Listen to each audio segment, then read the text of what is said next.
Osmanlı sultanları. Sultan II. Osman. Osmanlı devletinin 16. padişahı. Hüküm sürgen devri 1617 yıldan 1622 yılgacha. Aqli tamponliq qalaymakan bolgan tağısı 1. Mustafa'nın orniga 1618 yılı 26 fevral taxtda olturdu. U Osmanlı devletinin shuncha hashamatlik bo'lishiga qaramay, ichidan chiriklashib ketganligini tushunib yetgan edi. Devletning bu holini tuzash uchun islohot elib berishga qaror qildi. Ikkinchi Osman yuqori ta'lim olgan edi.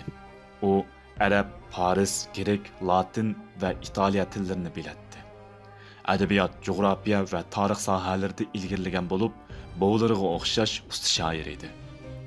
U Osmanlı davlatida qatl qilingan tunji podshohdir. 1621 yili Polshaga qo'shin tortdi.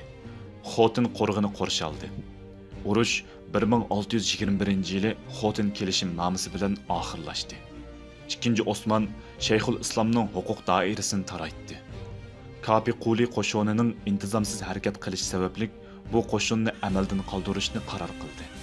Bu g'oyalarni amalga oshirish uchun hajga minishni qaror qildi. Qo'shinlarning amaldan qoldirilganligidan xabar topgan chavandozlar 1622 yili 17 may isyon qildi. Yosh Osman 7 qal'a zindonida o'ldirildi. 1622 yili 20 may jon uzgunida 17 yosh 6 oy 18 kunlik edi.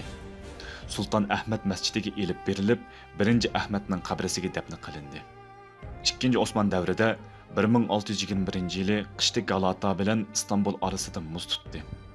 İstanbul bilan Uskudar orasidagi muzlar qetib ketgan bo'lib, dengiz ichida minishqa bo'ladi.